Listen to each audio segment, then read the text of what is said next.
Class 11 semester 2 chapter 6। আজকে যে বিষয়টা নিয়ে আলোচনা করব সেটা তোমাদের সিলেবাসের যেই 6 নম্বর যে অধ্যায় আছে সেখানে এটি নতুন এসেছে বা নতুন সংযোজন হয়েছে। এটা তোমাদের জেনে রাখা ভালো, কারণ এই পদ্ধতির মাধ্যমে আমাদের ভারতবর্ষের যিনি রাষ্ট্রপতি তিনি নির্বাচিত হয়ে থাকেন। সেই কারণে এটা আমাদের জানতেই হবে। এই পদ্ধতিটি হলো একক হস্তান্তরযোগ্য ভোট পদ্ধতি। এই একক হস্তান্তরযোগ্য ভোট পদ্ধতিটি সমানুপাতিক প্রতিনিধিত্বের একটি ভাগ। আবার এই সমানুপাতিক যে প্রতিনিধিত্বটি আছে সেটি হলো আবার সংখ্যালঘিষ্ঠ যে প্রতিনিধিত্ব আছে তার এটি একটি রূপ বা অংশ। তাহলে এটাকে উল্টো করে বলা যেতে পারে যে প্রতিনিধিত্বের যে শ্রেণীবিভাগ রয়েছে তার একটি ভাগ হলো সংখ্যালঘিষ্ঠ প্রতিনিধিত্ব। আর এই যে সংখ্যালঘিষ্ঠ প্রতিনিধিত্বের যে শ্রেণীবিভাগ রয়েছে সেই শ্রেণীবিভাগের একটি ভাগ হচ্ছে তোমার সমানুপাতিক প্রতিনিধিত্ব, যেটা আজকে আমাদের আলোচনার বিষয়। এই আলোচনার জন্য হিমাংশু ঘোষ, নিমাই প্রামাণিক, অনাদি কুমার মহাপাত্রের যে বই সেখান থেকে এই আলোচ্য বিষয়ের উদাহরণ দিয়ে বোঝানোর চেষ্টা করছি। মন দিয়ে শোনো, তাহলে হচ্ছে আলোচনাটা শুরু করা যাক। এই যে আলোচনাটা এটা হচ্ছে তোমার 4 নম্বরের প্রশ্নের জন্য আলোচনা। সমানুপাতিক প্রতিনিধিত্ব বলতে কি বোঝো বা সমানুপাতিক প্রতিনিধিত্বের যে শ্রেণীবিভাগ যেগুলো আছে সেগুলো সম্পর্কে আলোচনা। আচ্ছা, দেখো, সমানুপাতিক প্রতিনিধিত্ব বলতে কি বোঝো, অথবা দিয়ে লেখা আছে সমানুপাতিক প্রতিনিধিত্বের উপর একটি সমালোচনামূলক টিকা লেখো। প্রথমে সমানুপাতিক প্রতিনিধিত্বের অর্থ দেওয়া আছে। সংখ্যালঘু প্রতিনিধিত্বের বিভিন্ন পদ্ধতির মধ্যে সর্বাপেক্ষা গুরুত্বপূর্ণ হলো সমানুপাতিক প্রতিনিধিত্ব, যেটা একটু আগে বলেছিলাম। যখন কোনো রাজনৈতিক দল বা গোষ্ঠী তাদের প্রাপ্ত ভোট সংখ্যার সমানুপাতিক হারে, আবার বলছি, প্রাপ্ত ভোট সংখ্যার সমানুপাতিক হারে আইনসভায় প্রতিনিধি প্রেরণ করতে পারে তখন তাকে বলা হবে সমানুপাতিক প্রতিনিধিত্ব। একটু সহজ করে বা অন্যভাবে বলা যেতে পারে, প্রতিটি রাজনৈতিক দল সমানুপাতিক হারে আইনসভায় প্রতিনিধি পাঠাবে। আনুপাতিক বলতে যে রাজনৈতিক দলের যতটা ক্ষমতা বা শক্তি সেই অনুসারে আইনসভায় প্রতিনিধি প্রেরণ। এই সমানুপাতিক প্রতিনিধিত্বের যারা প্রধান প্রবক্তা তারা হলেন জন স্টুয়ার্ট মিল, লোক মিরাবো, হামফ্রেজ, রামসে মুর, কিথ প্রমুখ রাষ্ট্রবিজ্ঞানীগণ। তারপর আছে সমানুপাতিক প্রতিনিধিত্বের দুটি প্রধান পদ্ধতি কি কি। সমানুপাতিক প্রতিনিধিত্বের দুটো পদ্ধতি আছে, সেটা হচ্ছে হেয়ার পদ্ধতি বা একক হস্তান্তরযোগ্য ভোট পদ্ধতি, দুই আছে তালিকা পদ্ধতি। এই যে হেয়ার পদ্ধতি বা এক হস্তান্তরযোগ্য ভোট পদ্ধতি, এইটার মাধ্যমে তোমার রাষ্ট্রপতি, আমাদের ভারতবর্ষের রাষ্ট্রপতি নির্বাচিত হয়ে থাকেন। একে আছে হেয়ার পদ্ধতি বা একক হস্তান্তরযোগ্য ভোট পদ্ধতি। এটা জিনিসটা কি এর একটা পরে উদাহরণ দেওয়া আছে বোঝানোর জন্য। ইংরেজি লেখক টমাস হেয়ার সর্বপ্রথম 1851 খ্রিস্টাব্দে এক হস্তান্তরযোগ্য ভোট পদ্ধতির কথা উল্লেখ করেন। পরে 1857 খ্রিস্টাব্দে দ্য মেশিনারি অফ রিপ্রেজেন্টেশন এবং 1859 খ্রিস্টাব্দে দ্য ইলেকশন অফ রিপ্রেজেন্টেটিভ নামক দুটি গ্রন্থে তিনি এই বিষয়, মানে এই একক হস্তান্তরযোগ্য ভোট পদ্ধতি বিষয়ে বিস্তর আলোচনা এবং বিস্তারিত বিশ্লেষণ করেছেন। এক হস্তান্তরযোগ্য ভোট পদ্ধতি কিন্তু হেয়ার পদ্ধতি নামেই পরিচিত। হেয়ার পদ্ধতি অনুসারে প্রতিটি নির্বাচনী এলাকায় কমপক্ষে 3 জন প্রতিনিধি নির্বাচনের ব্যবস্থা করা হয়। মানে একটা নির্বাচন ক্ষেত্র 3টি প্রতিনিধি থাকবে 3টি রাজনৈতিক দল থেকে। এটা একটু জটিল, কিন্তু যদি বুঝতে পারো খুব সহজ। বারবার পড়বে, বারবার চেষ্টা করবে, হয়ে যাবে। নির্বাচনী এলাকায় আসন সংখ্যা যাই হোক না কেন, প্রতিটি ভোটদাতার কার্যকারী ভোটের সংখ্যা হবে এক। মানে যতই আসন সংখ্যা হোক না কেন, হয় 3-4 জন আসন সংখ্যা আছে একটা নির্বাচনী কেন্দ্রে, আসন সংখ্যা 3-4টি আছে, তবে ভোটদাতা যারা তাদের কিন্তু ভোট সংখ্যা হবে একটি, মানে তারা একটি ভোট দিতে পারবে। ভোটদাতা ব্যালট বক্সে প্রার্থীর নামের পাশে 1, 2, 3, 4 ইত্যাদি সংখ্যা লিখে নিজের পছন্দ প্রকাশ করতে পারেন। মানে মনে করো একটা নির্বাচনী ক্ষেত্রে 4 জন প্রার্থী দাঁড়িয়েছে, তাহলে 4 জন প্রার্থী দাঁড়িয়ে থাকলেও যিনি ভোট দেবেন তিনি কিন্তু ওই যে প্রার্থী আছে তার নামের পাশে 1, 2, 3, 4 করে তার পছন্দ লিখতে হবে। মানে যাকে বেশি পছন্দ, সবচেয়ে বেশি পছন্দ তার পিছনে 1, যাকে তার থেকে একটু কম পছন্দ তার 2, 3, 4, এইভাবে তাকে পছন্দ লিখে জানাতে হবে। অন্যান্য নামের পাশে পছন্দের ক্রম অনুসারে 2, 3, 4 প্রভৃতি লিখে পছন্দ প্রকাশ করতে হবে। যেটা বললাম, প্রথম পছন্দ প্রকাশ করা ভোটদাতার পক্ষে বাধ্যতামূলক, মানে প্রথম পছন্দ অবশ্যই জানাতে হবে। অন্যান্য পছন্দ ভোটদাতারা না জানাতেও পারেন, তবে প্রথম পছন্দ না জানালে ব্যালট পত্র বাতিল হয়ে যাবে। মানে ওই যে ভোটদাতা, ভোটার যিনি, তাকে কিন্তু প্রথম পছন্দের প্রার্থী অবশ্যই প্রকাশ করতে হবে বা জানাতে হবে, নাহলে কিন্তু ব্যালট পত্র বাতিল হয়ে যাবে। প্রত্যেক প্রার্থীকে নির্বাচিত হওয়ার জন্য একটি নির্দিষ্ট সংখ্যক ভোট পেতে হবে, সেই ভোটটাকে বলা হবে কোটা। যারা প্রার্থী তারা কিন্তু আর নির্দিষ্ট সংখ্যায় ভোট পেতে হবে, সেই নির্দিষ্ট সংখ্যার ভোটকেই বলা হচ্ছে কোটা। এইবার এখানে কোটা কিভাবে নির্ধারণ করা হবে তার বিষয়ে বলা আছে। কোটা নির্ধারণে দুটি পদ্ধতি আছে। প্রথম পদ্ধতি অনুযায়ী নির্বাচন কেন্দ্রের মোট বৈধ ভোট সংখ্যাকে, নির্বাচনী কেন্দ্রের যত ভোটার আছে সেখান থেকে যত বৈধ ভোট পাওয়া যাবে, হয়েছে, সেই সংখ্যাকে ওই কেন্দ্রের, ওই নির্বাচনী কেন্দ্রের আসন সংখ্যা বললাম 2 হতে পারে, 3 হতে পারে, 4 হতে পারে, মানে যতজন প্রার্থী দাঁড়িয়েছে সেই সংখ্যা দিয়ে ভাগ করতে হবে। ভাগ করলে যে ভাগফল পাওয়া যাবে সেটাকেই বলা হবে তোমার কোটা। ঠিক আছে, তারপর চলে আসো যেটা বলছিলাম,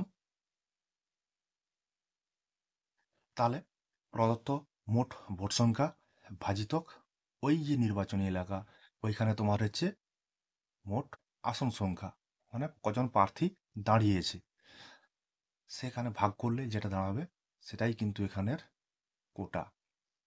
ঠিক আছে, একটি উদাহরণ সাহায্যে বিষয়টা কি আলোচনা করা যেতে পারে। ধরা যাক একটা নির্বাচনী কেন্দ্রে আসন সংখ্যা 4টি, মানে প্রার্থী 4 জন দাঁড়িয়েছে, তাহলে ওই নির্বাচনে প্রাপ্ত ওখানে ভোটের সংখ্যা হচ্ছে 1 লক্ষ।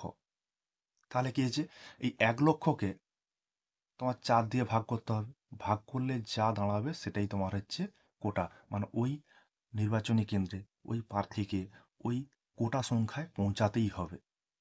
1 লাখকে তোমার 4 দিয়ে ভাগ করলে 25, তাহলে 25,000 তাকে ভোট পেতে হবে, 25,000টা হচ্ছে কোটা। দ্বিতীয় পদ্ধতি যেটা আছে, কোটা নির্ধারণের অন্য একটি পদ্ধতি আছে যেটাকে দ্বিতীয় পদ্ধতি বলে। এই পদ্ধতি অনুসারে নির্বাচনী কেন্দ্রের মোট আসন সংখ্যার সঙ্গে 1 যোগ করে ওই যোগফল দিয়ে প্রদত্ত ভোট সংখ্যাকে ভাগ করলে ভাগফল যা পাওয়া যাবে তার সঙ্গে 1 যোগ করলে যে সংখ্যা দাঁড়াবে তাই হলো কোটা। এটা অন্যভাবে বলা যেতে পারে, প্রদত্ত মোট ভোট সংখ্যা, আসন সংখ্যা যেটা 4 বলছিলাম তার সঙ্গে 1 যোগ করতে হবে, যা বাড়াবে, যা ভাগফল বাড়াবে তার সঙ্গে আবার 1 যোগ করতে হবে, যোগ করলে যে তাতে পৌঁছাবে সেটাকে কোটা বলা হয়। এটা দ্বিতীয় পদ্ধতি। প্রথমে এটা বললাম, এটা বললাম তোমার হচ্ছে প্রথম পদ্ধতি এইটা, আর এটা হচ্ছে তোমার দ্বিতীয় পদ্ধতি। একটি উদাহরণ সাহায্যে বিষয়টাকে আলোচনা করা যেতে পারে। কোনো একটি নির্বাচন কেন্দ্রে মোট আসন সংখ্যা 4 এবং নির্বাচনের পর প্রাপ্ত ভোটের মোট সংখ্যা হচ্ছে 1 লাখ। ঠিক আছে, এইবারে এখানে দেখো 1 লাখ ভোট সংখ্যা ভাজিত হচ্ছে যে প্রার্থী, তার সঙ্গে 1 যোগ করা আছে, যোগ করে যা হবে তার সঙ্গে 1 যোগ করতে হবে, করলে যা বাড়াবে সেটাই হচ্ছে কোটা। এটা হচ্ছে দ্বিতীয় পদ্ধতি, যে কোটা নির্ধারণের যে দ্বিতীয় পদ্ধতি, দ্বিতীয় পদ্ধতি। এই যে দ্বিতীয় পদ্ধতিতে কোটা, এই দ্বিতীয় পদ্ধতি অনুসারে নির্ধারিত যে কোটা, এটাকে ড্রপ কোটা বলা হয়। এই ড্রপ কোটা কিন্তু যথেষ্ট জটিল। হেয়ার পদ্ধতিতে ভোট গণনার সময় শুধু প্রথম পছন্দের ভোটগুলি গণনা করা যায়। এবার হচ্ছে তার সিস্টেমটাতে আসে, ওটা বোঝানো হলো যে কিরকম করে কোটা নির্ধারণ করা হবে। কোটা নির্ধারণ করার পর একটা প্রার্থী কিভাবে জয়লাভ করবে সেটা এখানে দেখানো হচ্ছে। হেয়ার পদ্ধতিতে ভোট গণনার সময় শুধু প্রথম পছন্দের ভোটগুলি গণনা করা হবে। সেখানে বলছিলাম যে প্রার্থীকে ভোটাররা প্রথম পছন্দ অবশ্যই জানাবে। যেসব প্রার্থীর প্রথম পছন্দের ভোট পেয়ে কোটা লাভ করে তাদের নির্বাচিত বলে ঘোষণা করা হয়, মানে কোটাতে পৌঁছাতে হবে, প্রথম পছন্দ পেয়ে কোটাতে পৌঁছাতে হবে, তখন তাকে সহজেই নির্বাচিত বলে ঘোষণা করা হয়। নির্বাচকদের প্রথম পছন্দের ভোটে নির্বাচিত প্রার্থীদের অতিরিক্ত ভোট দ্বিতীয় পছন্দের প্রার্থীর কাছে হস্তান্তরিত হয়। এবার হচ্ছে নির্বাচক মানে ভোটার যারা তাদের প্রথম পছন্দের ভোট নির্বাচিত যে প্রার্থী তার অতিরিক্ত যে ভোটটা দ্বিতীয় পছন্দের ভোটটা মানে দ্বিতীয় পছন্দের প্রার্থীর কাছে পৌঁছাবে। এইরকমভাবে দ্বিতীয় পছন্দের প্রার্থী নির্বাচিত হওয়ার পর অতিরিক্ত যে ভোটটা পাবে সেটা তৃতীয় পছন্দের প্রার্থীর কাছে পৌঁছাবে, হস্তান্তরিত হবে। এইভাবে অতিরিক্ত ভোটগুলো যেগুলো আছে প্রথম পছন্দের প্রার্থী থেকে দ্বিতীয় পছন্দের প্রার্থী, দ্বিতীয় পছন্দের প্রার্থী থেকে তৃতীয় পছন্দের প্রার্থীর কাছে এভাবে হস্তান্তর যখন হচ্ছে এবং হস্তান্তর হওয়ার মাধ্যমে যদি নির্দিষ্ট সংখ্যক আসনগুলি পূরণ না হয় তাহলে সর্বাপেক্ষা কম সংখ্যক ভোট প্রাপ্ত প্রার্থীদের প্রতিদ্বন্দ্বিতা থেকে বাদ দেওয়া হবে। এইভাবে ভোট হস্তান্তর হতে হতে দেখা যাচ্ছে সবচেয়ে কম যিনি ভোট পেয়েছেন তাকে প্রথম মানে সেই প্রার্থীকে প্রথম প্রতিদ্বন্দ্বিতা থেকে বাদ দেওয়া হবে। তাদের বাদ পাওয়া ভোটগুলি পছন্দ অনুসারে পুনর্বণ্টিত হবে। মনে করো এ বি সি তিনজন প্রার্থীর মধ্যে সি প্রার্থী এই হস্তান্তর করতে হতে সি প্রার্থী সবচেয়ে কম ভোট পেয়েছে, তার সি প্রার্থীর কাছে যতটা ভোট ছিল সেটা আবার অন্যান্য যারা প্রার্থী আছে তাদের কাছে আবার পুনর্বণ্টিত হয়ে যাবে, মানে তারা আবার তৃতীয় পছন্দের প্রার্থীর যে ভোটগুলো সেটা প্রথম পছন্দ দ্বিতীয় পছন্দের কাছে বণ্টিত হয়ে যাবে। উল্লেখ করা যায় হেয়ার পদ্ধতি বর্তমানে সুইজারল্যান্ডে, নেদারল্যান্ডে, বেলজিয়ামে প্রভৃতি রাষ্ট্রে চালু আছে। দেখো, ভারতের রাজ্যসভার সদস্যদের নির্বাচনে এবং রাষ্ট্রপতি নির্বাচনে এই পদ্ধতি অনুসরণ করা হয়ে থাকে। যেটা বলছিলাম আমাদের ভারতবর্ষের রাষ্ট্রপতি নির্বাচনে কিন্তু এই পদ্ধতিটা হেয়ার পদ্ধতিটা ব্যবহার করা হয়ে থাকে। এই যে বলছিলাম যে প্রথম প্রার্থীর থেকে দ্বিতীয় প্রার্থীর কাছে অতিরিক্ত ভোট হস্তান্তরিত হচ্ছে, দ্বিতীয় প্রার্থীর কাছ থেকে তৃতীয় প্রার্থীর কাছে ভোট হস্তান্তরিত হচ্ছে। এই হস্তান্তর হওয়ার জন্য এটাকে একক হস্তান্তরযোগ্য ভোট পদ্ধতি বলা হয়। তারপরে চলে আসো তালিকা পদ্ধতিতে। তালিকা পদ্ধতিতে প্রতিটি প্রতিদ্বন্দ্বী রাজনৈতিক দল নির্বাচনী এলাকার আসন সংখ্যার সমান নিজের দলের প্রার্থীদের একটা তালিকা প্রস্তুত করে। এক্ষেত্রে নির্বাচক মণ্ডলী কোনো বিশেষ প্রার্থীকে ভোট দিতে পারেন না, যে কোনো একটি রাজনৈতিক দলের তালিকাকে তারা ভোট দিতে পারেন। মানে এইখানে তালিকা পদ্ধতিতে যারা প্রার্থী আছে তাদের প্রার্থীগুলোর নাম প্রকাশ্যে আসে না, সেখানে যে রাজনৈতিক দল থেকে তিনি দাঁড়িয়েছেন সেই রাজনৈতিক দলের নাম প্রকাশ করা হয়। সেই রাজনৈতিক দল দেখেই ভোটাররা বা নির্বাচক মণ্ডলীরা দলকে ভোট দেন। লক্ষণীয় বিষয়, তালিকা পদ্ধতি আবার দু ধরনের, একটা বদ্ধ তালিকা পদ্ধতি আর হচ্ছে মুক্ত তালিকা পদ্ধতি। বদ্ধ তালিকা পদ্ধতি হলে প্রার্থী সম্পর্কে ভোটারদের পছন্দ জানাবার কোনো সুযোগ থাকে না। অন্যভাবে বলা যায়, বদ্ধ তালিকা ব্যবস্থায় রাজনৈতিক দলগুলি এমনভাবে প্রার্থীগুলো সাজিয়ে দেয় ভোটাররা বা ভোটদাতারা সেই অনুযায়ী ভোট দেন। কিন্তু মুক্ত তালিকায় ক্ষেত্রে ভোটাররা নিজেদের পছন্দের প্রার্থীর নাম পর্যায়ক্রমে সাজিয়ে দিতে পারে। ভোট তালিকায় রাজনৈতিক দলকে দেখে ভোট দিতে হয় বা রাজনৈতিক দল যেভাবে প্রার্থী সাজিয়ে দেয় সেইভাবে তাকে ভোট দিতে হয়। কিন্তু মুক্ত তালিকায় যেটা আছে, মুক্ত তালিকায় ভোটাররা নিজের পছন্দের প্রার্থীকে দেখে ভোট দিতে পারে। এই জন্য এটা বদ্ধ এবং এটা মুক্ত। উদাহরণ দিয়ে জিনিসটা বোঝানোর চেষ্টা করা হচ্ছে। তালিকা পদ্ধতি হলো সমানুপাতিক প্রতিনিধিত্বের আরেকটি পদ্ধতি। এই পদ্ধতিতে প্রত্যেক রাজনৈতিক দল নির্বাচন কেন্দ্রে আসন সংখ্যার সমান নিজ দলের প্রার্থীদের একটি তালিকা প্রস্তুত করে, যেটা আগে বললাম। নির্বাচক মণ্ডলী তাদের পছন্দ অনুসারে যে কোনো একটি রাজনৈতিক দলের তালিকাকে ভোট দান করেন। ভোটদাতারা প্রার্থীদের নামের পাশে 1, 2, 3 ইত্যাদি সংখ্যা লিখে তাদের পছন্দ প্রকাশ করতে হয়। যতগুলি আসন থাকে ভোটদাতারা ততগুলি ভোট দিতে পারেন। এক্ষেত্রে প্রদত্ত বৈধ ভোট সংখ্যাকে আসন সংখ্যা দিয়ে ভাগ করলে যে ভাগফল পাওয়া যায় তাকে কোটা বলে। এটা সেই হেয়ার পদ্ধতির যেরকম কোটা নির্ধারণ ব্যাপারটা, এখানেও সেই ব্যাপারটা আছে। কোনো তালিকার সপক্ষে যতগুলি বৈধ ভোট পড়ে সেই সংখ্যাকে কোটা দিয়ে ভাগ করলে ভাগফলে যে সংখ্যা দাঁড়াবে ততজন প্রতিনিধি সেই তালিকা থেকে আইনসভায় নির্বাচিত হবেন। ধরা যাক 6টি আসন বিশিষ্ট কোনো নির্বাচনী কেন্দ্রে ক, খ এবং গ 3টি রাজনৈতিক দল তাদের প্রার্থী তালিকার ভিত্তিতে প্রতিদ্বন্দ্বিতা করছে। ওই কেন্দ্রে প্রদত্ত মোট বৈধ ভোট সংখ্যা যদি 30,000 হয়, তাহলে 30,000 ভাজিত 6 সমান হচ্ছে কোটাতে পৌঁছাতে গেলে তাকে 5,000 ভোট পেতে হবে। কিরকম ভাবে? দেখো, 6টি তোমার হচ্ছে আসন, কিন্তু ওখানে বৈধ ভোট সংখ্যা কত? 30,000। তাহলে 30,000কে 6 দিয়ে ভাগ করলে কোটাতে পৌঁছাতে হবে। তার কোটাতে পৌঁছাতে কত কত পেতে হবে? 5,000। তা দেখা যাচ্ছে ক দলের প্রার্থী তালিকার কমপক্ষে 15,000 বৈধ ভোট পড়েছে। সেক্ষেত্রে ওই দলের তালিকা থেকে তাহলে 15,000 ভাজিত 5,000, 5,000 কোটা বৈধ ভোট পেয়েছে। ওই ক দলের যে প্রার্থী তারা বৈধ ভোট পেয়েছে তোমার হচ্ছে 15,000। তাহলে আইনসভায় যেতে পারবে 3 জন প্রার্থী। এরকমভাবে খ দলের এরকমভাবে খ দলের তালিকার পক্ষে তোমার হচ্ছে 1,000 বৈধ ভোট পড়েছে। মানে খ রাজনৈতিক দল বৈধ ভোট পড়েছে কত?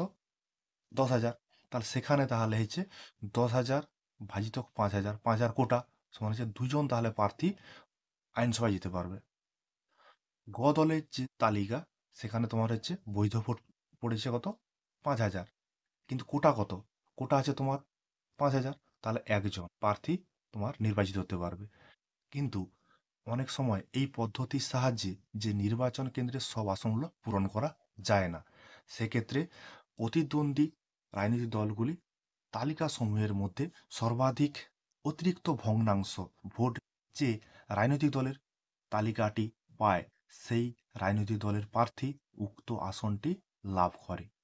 মানে দেখা যাচ্ছে এইভাবে ভাগ করতে এটা দেখালাম একটা, যাতে ভাগ হয়ে যায় তার জন্য একটা উদাহরণ দেওয়া হয়েছে। এরকম ভাবে দেখা গেলো এমন তোমার হচ্ছে ভোট পড়েছে, এমন কোটা সংখ্যা নির্ধারণ হয়েছে, ভাগ করলে দেখা যাবে যে কোনো জায়গায় 3.3, 3.9, 2.1 এরকম ভাবে তোমার হচ্ছে প্রার্থী নির্বাচন।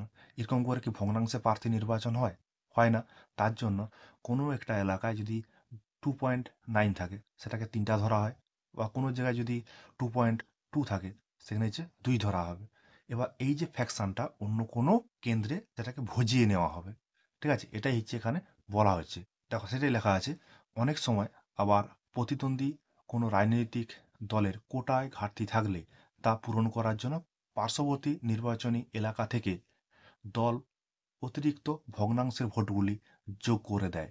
সমানুপাতিক প্রতিনিধিত্বের এই তালিকা পদ্ধতি বর্তমানে তোমার হচ্ছে Israel, Sweden, Holland, Denmark, Norway, France প্রভৃতি রাষ্ট্রে প্রচলিত রয়েছে। এটা একটু মন দিয়ে পড়বে, আমি বোঝানোর চেষ্টা করলাম। যদি না বুঝতে পারো কমেন্টে জানাবে। পড়বে, মন দিয়ে পড়বে, ভালো করে দেওয়া আছে, বুঝে পড়বে, বারবার পড়বে। একবার বুঝে গেলে সব মগজস্থ হয়ে যাবে। তোমাদের জন্য আমার এই কিঞ্চিত প্রয়াস।